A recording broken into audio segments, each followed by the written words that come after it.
یہ دوسری دفعہ میں گلگت بلتستان اس موقع پہ آیا ہوں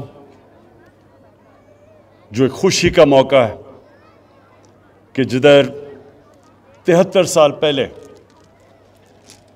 یہاں کے گلگت اسکاؤٹس نے اپنی جان کی قربانی دے کے گلگت بلتستان کو آزاد کروایا. تو مجھے آج بڑی خوشی ہے کہ میں اب دوسری دفعہ پھر دوسرے سال پھر یہاں آپ کے ساتھ خوشی بنانے آیا ہوں. اور انشاءاللہ جب تک میں وزیر اعظم رہوں گا میری ہمیشہ کوشش ہوگی کہ یہ جو دن ہے 1 نومبر یہ میں آپ کے ساتھ گزاروں.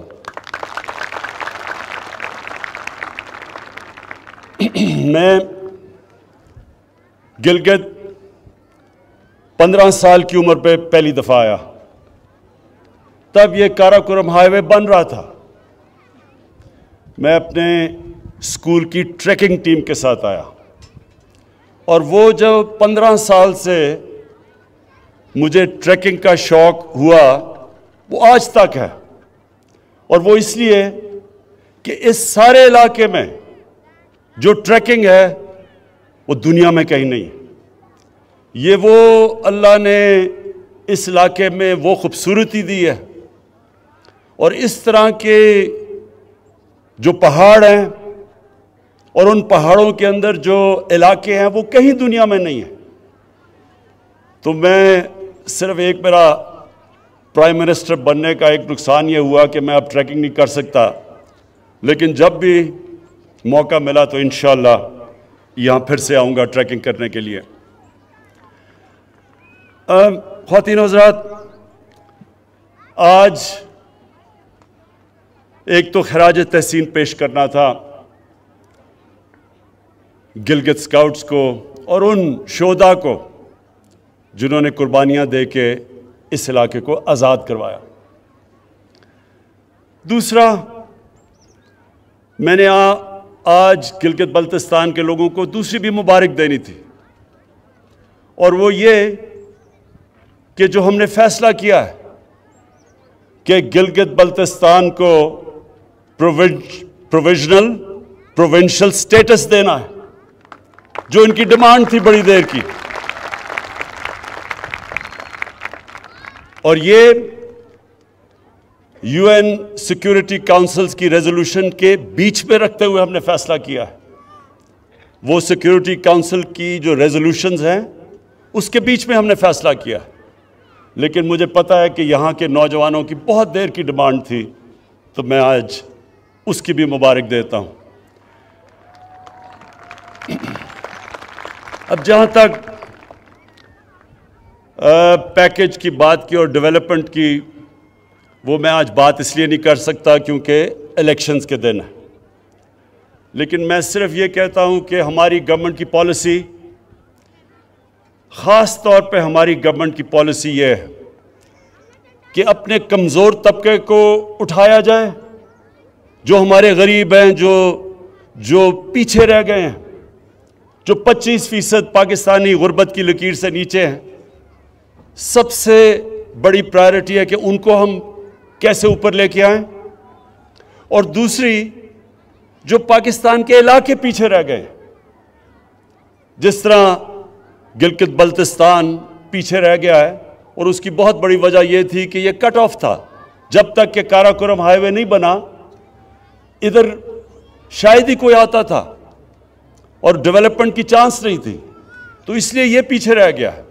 لیکن ہمارا قبائلی علاقہ بھی پیچھے رہ گیا ہے, بلوچستان بھی پیچھے رہ گیا ہے, سارے جو مغربی ڈسٹرکٹس ہیں پنجاب کے اندرون سندھ وہ پیچھے رہ گئے ہیں. تو ہماری پوری کوشش ہے کہ سارے علاقے ان کو اٹھایا جائے, اور جو پھر سے میں نے کہا جو ہمارا کمزور طبقہ, جو غریب لوگ, جو اس وقت 2 وقت کی روٹی صحیح طرح نہیں کھا سکتے, ان کو اوپر اٹھایا جائے. تو انشاءاللہ آنے والے دنوں میں آپ دیکھتے رہیں گے کہ ہم جس طرف جا رہے ہیں, ہماری جو سارا ڈیولپمنٹ کا پروگرام ہے وہ جائے گا ہی اس طرف, ان علاقوں میں جو پیچھے رہ گئے. میں کیونکہ آج میرے فوجی بھی سامنے کھڑے ہیں، جوان سامنے کھڑے ہیں، میں ساری اپنی قوم کو اہمیت بتانا چاہتا ہوں کہ کتنا ضروری ہے ایک مضبوط فوج کی، ایک مضبوط فوج کا ہونا پاکستان کے لیے۔ یہ میں اپنی ساری قوم کو بھی بتانا چاہتا ہوں۔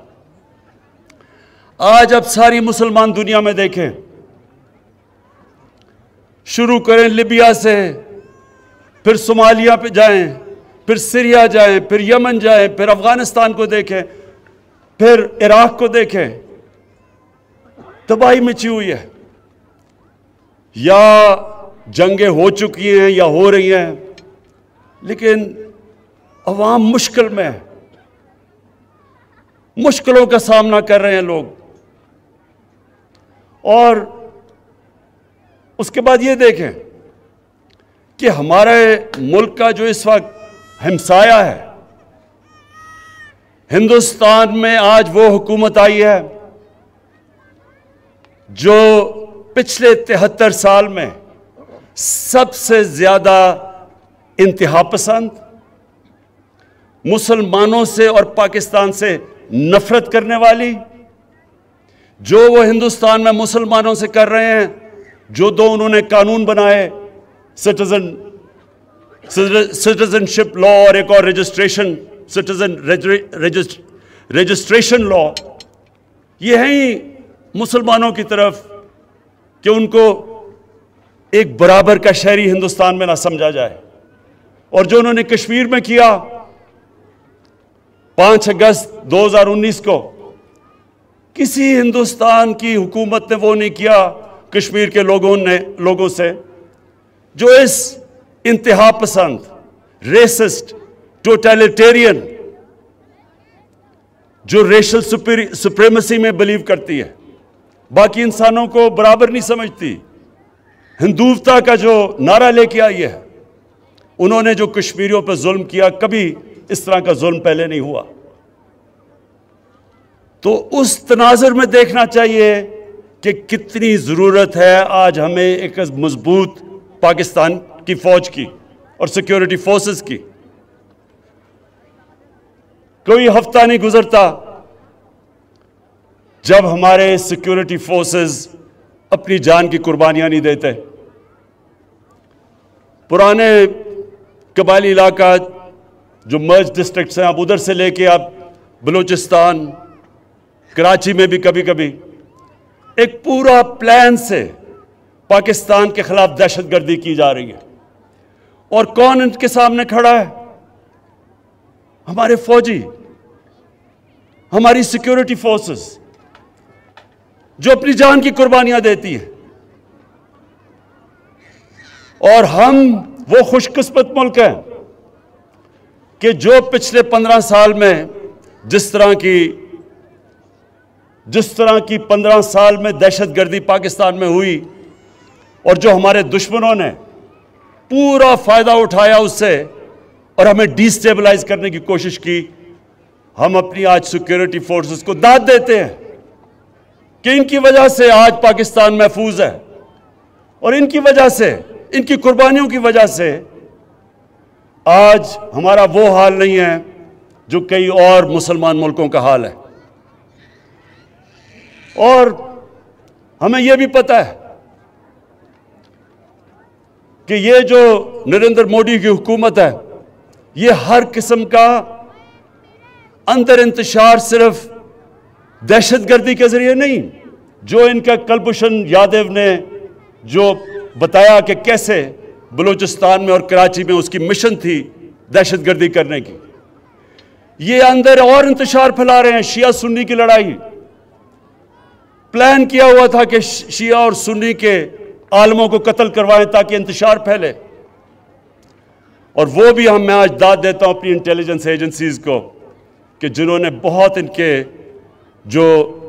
کے پروگرام تھے انتشار پھیلانے کے، وہ پاش کیے۔ میں آج جو آخر میں بات کرنا چاہتا ہوں وہ ایک آج آج کل کے دنوں میں ایک پورا پلان بنا ہوا ہے. ہمارے وہ لوگ جو کہ اپنے آپ کو ڈیموکریٹس کہتے ہیں, سیاستدان کہتے ہیں, وہ پوری طرح آج ہماری پاکستانی فوج کے اوپر اور پاکستان کی عدلیہ کے اوپر انہوں نے پورا ڈسکریڈٹ کرنے کا ان کو پروگرام بنایا. لیکن یہ کیوں ہے؟ یہ آج سب میں اپنی قوم کو بتانا چاہتا ہوں یہ کیوں ہو رہا ہے. میرا جو پہلا جب میں وزیر اعظم بنا تو جو میرا پہلا خطاب تھا, اگر آپ وہ دیکھیں تو اس میں میں نے دو خاص طور پہ چیزیں کہی. میں نے یہ کہا کہ جن لوگوں نے 30 سال سے اس ملک کو لوٹا, 30 سال سے اس ملک کا پیسہ چوری کر کر کے باہر لے کے گئے ہیں, یہ سب اکٹھے ہو جائیں گے. یہ اکٹھے میرے خلاف اس لیے ہوں گے کہ ان کو پتہ ہے کہ میرے تو 24 سال کی کیمپین ہی یہ تھی کہ اس ملک میں کرپشن کا سامنا کریں. جب تک کرپشن ہے ملک آگے نہیں بڑھ سکتا. اور میں نے کہا یہ سب اکٹھے ہوں گے. اور میں نے دوسری بات کہی کہ جس چیز میں پاکستان کا فائدہ ہے اس چیز میں ان کا نقصان ہے, اور جس چیز میں ان کا فائدہ ہے وہ پاکستان کو نقصان ہے.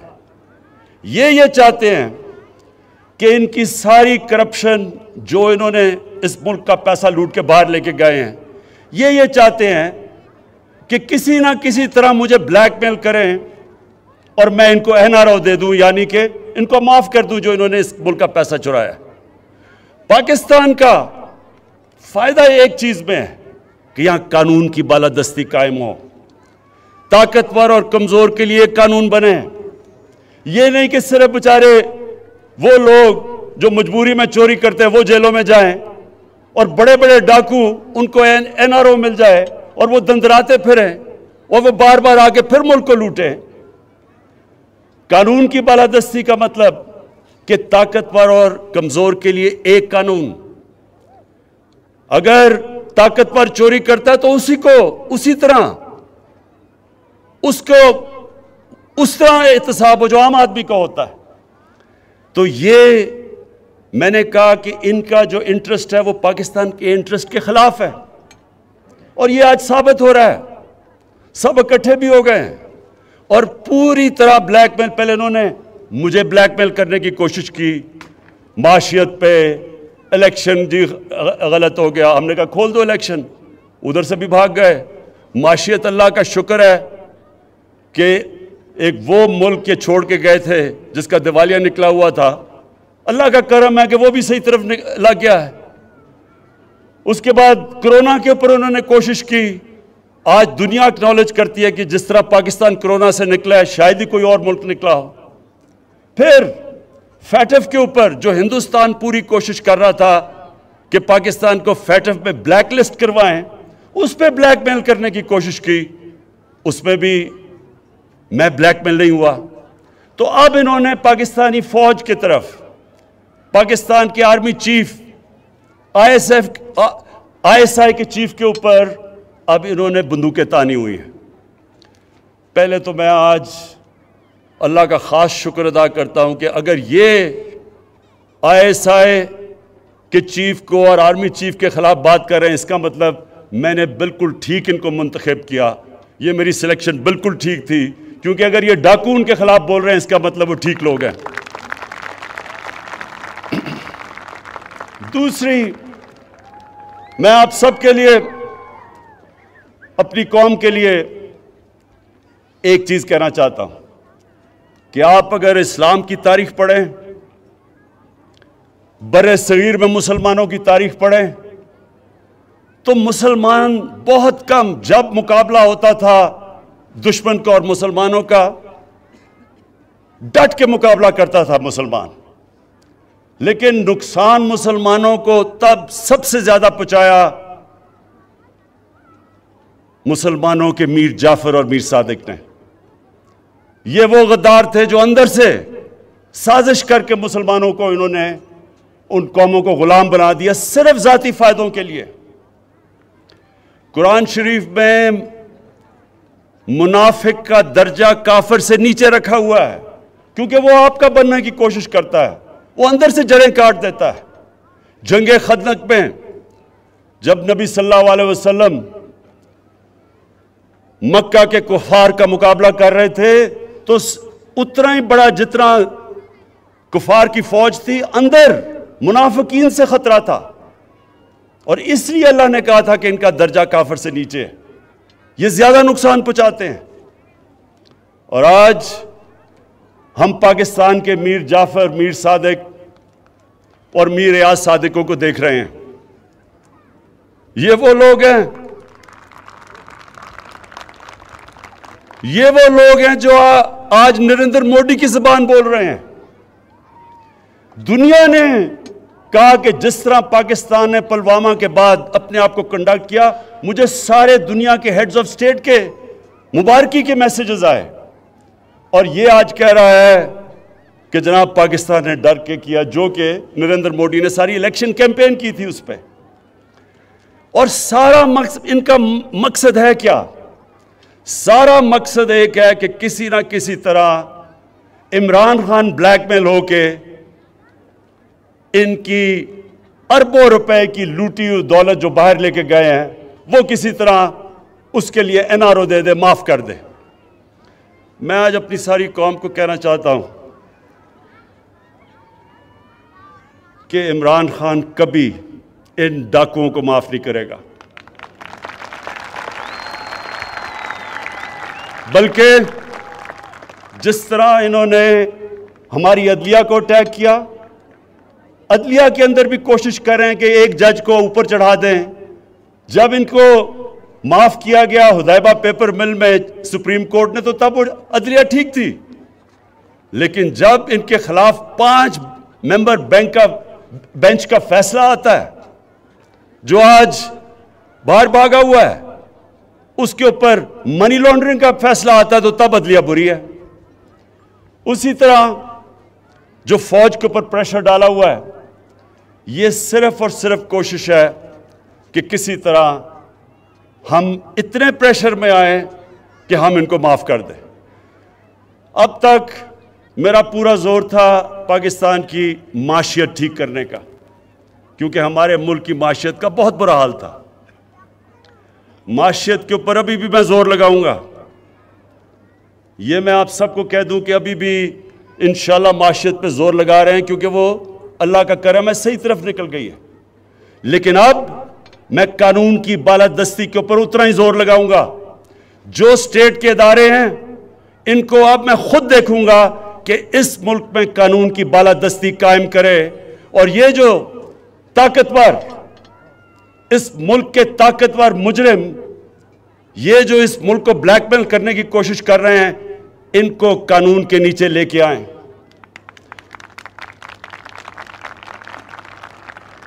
اور انشاءاللہ آنے والے دنوں میں آپ دیکھیں گے کہ کس کی ٹانگیں کامتی ہیں اور کس کے ماتھے پہ پسینہ آتا ہے، یہ ساری قوم دیکھے گی۔ شکریہ۔ سبسکرائب کیجئے، بیل آئیکن پر کلک کیجئے تاکہ آپ رہ سکیں ہماری خبروں سے آگاہ۔